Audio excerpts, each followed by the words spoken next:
Hey guys, happy Wednesday night. I hope all is well in your world. It is all well here at Enough Said Sports as we come to you with a Game 2 preview and prediction in the Eastern Conference Finals with the Milwaukee Bucks going up against those Atlanta Hawks, those hot Atlanta Hawks. Doggone it, they got me again tonight. They keep on making me look foolish. First, I got to start the video out by saying shout out to all the Atlanta Hawks fans out there. Shout out to all you Atlanta Hawks fans that were in the comments dogging me over the past couple of days, just wearing me out, man. I was just like, when I got home this afternoon, I was just seeing Hawks everywhere, man. You guys were on it. The Hawks are to be respected. I was wrong about this series. I was wrong about the Atlanta Hawks. I thought that this would be a runaway in favor of the Milwaukee Bucks. Just studying the matchup and looking at it on paper. But I'm going to tell you, man, the Atlanta Hawks are legit and they are to be respected, no doubt about it. Gotta show them love and give them a shout out.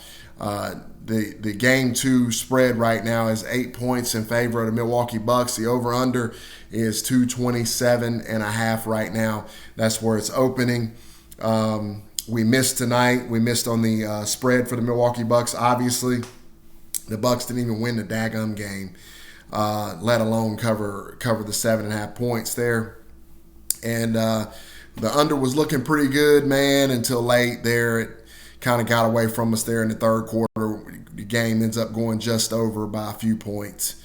End up getting burned on that one too. So just the game unfolded in a way that I didn't think it would. And got to give all credit out to, you got to get a credit to the Hawks tonight. They did the job. They did an amazing job tonight. I thought, so I'll start with the Hawks and talk about what they did in game one. Thought Trae Young played really well, especially in the painted area there. Hit some timely three-pointers. The Hawks were mostly not very good from three-point range, which really concerns me for this Milwaukee Bucks team going forward because I don't know when the next time you're going to get the Atlanta Hawks to shoot 25% from three-point range because normally they shoot a lot better than that. Bogdanovic tonight was just hurt. You could tell he wasn't himself, but he come out and he did what he could. He just wasn't very good tonight, but the rest of his teammates were there. They had his back. They picked him up, and they did a nice job. So they are to be 100% respected for what they did tonight. As a whole, definitely John Collins had some very, very timely rebounds tonight, some big-time offensive possessions at times when they needed it. I thought Kevin Huerter did a nice job filling in for Trae Young when Trae Young was getting a little bit of a blow there on the sideline. Thought that was good. The Hawks just played well, man. They also played well defensively, I thought. I thought they did a really nice job making sure the Bucks mostly had contested shots. I mean, the Bucks did have some open looks that they didn't make, but they mostly had contested shots. And so the kudos goes out to the Milwaukee Bucks. The Atlanta Hawks on that. I felt the Milwaukee Bucks, on the other hand, I'm going to just go ahead and just get right to it with them. Two people I'm going to lay this at the feet of tonight. First, the guy on the court. Chris Middleton ought to be ashamed of himself. 6 for 23 tonight, 0 for 9 from three-point range. Is absolutely inexcusable in a game of this magnitude. I am so sick and tired of this guy being as inconsistent as he is. He is not an all-star in my opinion. He should not have been on the all-star team because he's too freaking inconsistent. One night he's going to give you 40. The next night he might give you 2. Tonight he was awful, and he was the reason why the Milwaukee Bucks were not in this game better and didn't really give Milwaukee much of a chance to win the game. When you go 6 for 23, it's going to be hard to win. I'm going to start calling him Chris Simmons if he keeps shooting the freaking ball the way that he's shooting it, the way that he shot it tonight, just like Ben Simmons. I thought that Brook Lopez was highly ineffective tonight. He was really unplayable in this game because of that Trae Young, Clint Capella pick and roll. Was killing him, and he was unplayable. It's too slow-footed there, and that's something that I didn't see either going on in this particular contest. Now, with all that being said, the other person that I lay the blame at the feet of is going to be Coach Mike Budenholzer. He has got to be the worst coach in the National Basketball Association I have ever seen.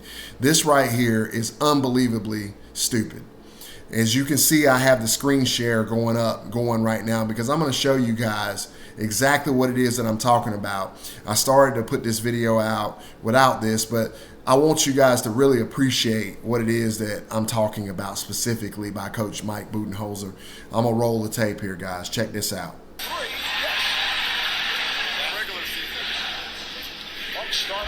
Okay, this is what I'm talking about. Look here, guys. Follow the mouse. Trae Young's got the ball. Clint Capella sets the screen. Look at this space, guys. Now, I don't know if Coach Budenholzer knows it or not, but Trae Young is the #1 player in the National Basketball Association at floaters. #1.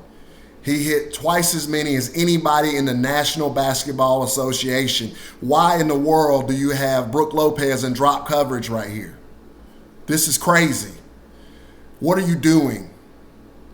You're not going to have any chance of winning this basketball game when you got this man sitting back in drop coverage. This right here is unbelievable. I cannot believe he's this stupid to put this man in drop coverage.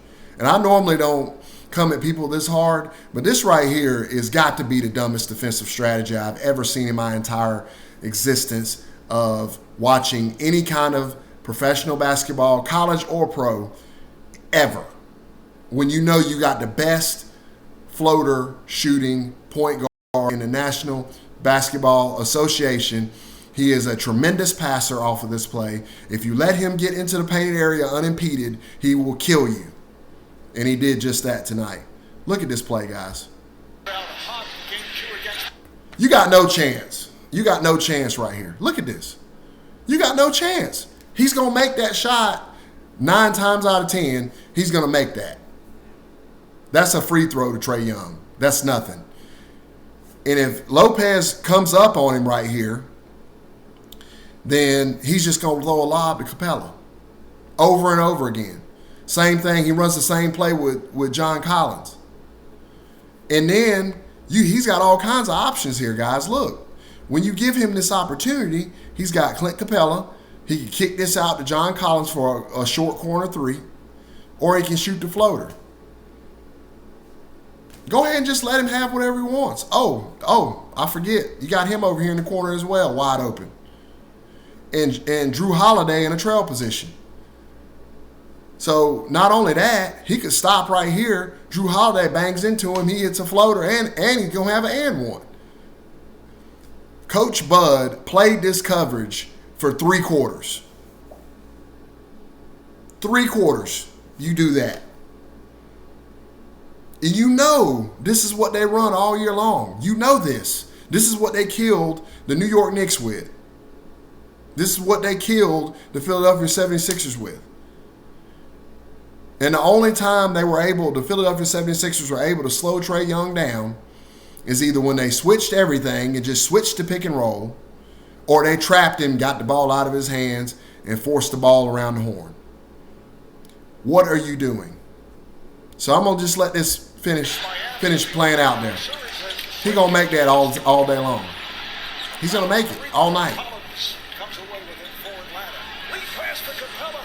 This is not, that's just not getting back on defense is what that is. That's ridiculous.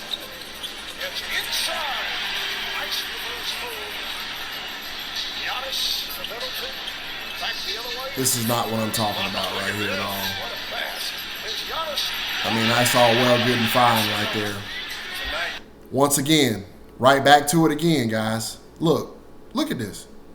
Drop coverage. You got no chance. Watch what happens. You ain't stopping that. You're not stopping that. Okay? So in the third quarter, they finally actually started switching the pick and roll. When they started switching the pick and roll and the man didn't go into drop coverage, Atlanta's scoring dropped off tremendously. Okay? Surprise, surprise. I can't believe it.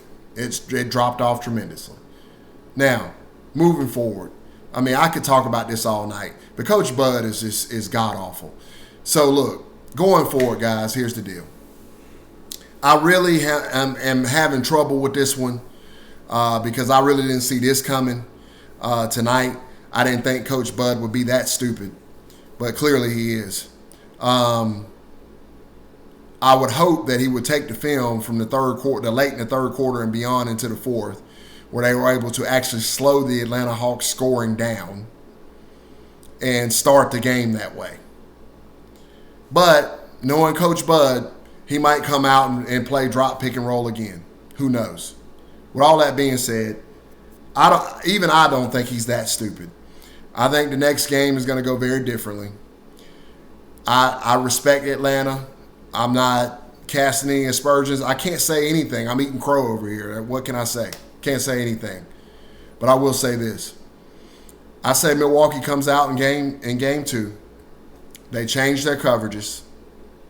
And I say they get the job done.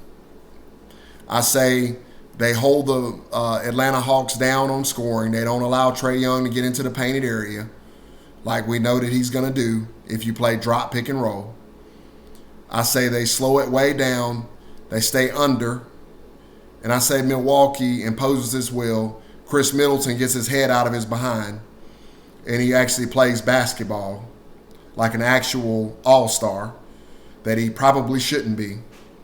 And I say Milwaukee pulls it out there in game 2. I say Milwaukee does what they should have done in game 1. And they win this game going away. Now, with all that being said, because they didn't come out and punch the Atlanta Hawks in the mouth, because they didn't come out and do the things that they should have done, because Coach Bud is an idiot, because of all of those things, this Atlanta Hawks team has got belief now. They believe they can do it. And who am I to say they can't? So with all that being said, they got a series on their hand now. They got a series on their hands. But in game 2, Milwaukee comes out. They get it done. They cover the 8 points. So I got Milwaukee -8 in this one. I got under 227.5. And that's what I got for game 2 going forward. We'll see what happens. I don't have much faith in Coach Bud, but I do have faith in common sense. And I do believe that somebody somewhere will go to Coach Bud and say, we probably shouldn't play drop, pick, and roll coverage against Trae Young, the best floater shooting NBA player around. We probably shouldn't do that. And we probably should take our chances with him isolating. You're still going to give up points because Trae Young is legitimately a great player. Still going to give up points because they got shooters all over this team. But at least you won't get absolutely maimed like you did tonight, and you actually have a chance to win the game. And you should be able to win it comfortably because you got a whole lot more talent. But I'll tell you this, Nate McMillan is a significantly better coach than Mike Budenholzer, and I would shudder to think what Nate McMillan would do with a team like the Milwaukee Bucks if he had that opportunity to coach a team like that. But with all that being said, I'll take Milwaukee. Let me know, guys, in the comments as you always do. I will answer as many of them as I can. I enjoy you guys 100%. Again, congratulations to the Atlanta Hawks. Congratulations to the fans. Thank you guys for all your participation in this channel. Appreciate the support. We're going to keep on rolling and keep on trying to make money. And we're going to bounce back. We got another opportunity tomorrow night with the Clippers Sun series. Looking forward to that. And we're going to stay the course, and we're going to get back on it, and we're going to win. So that's what I got for you guys. Thanks a lot. Have a great Wednesday night, and look forward to seeing you again tomorrow. Take care, guys. Have a good one.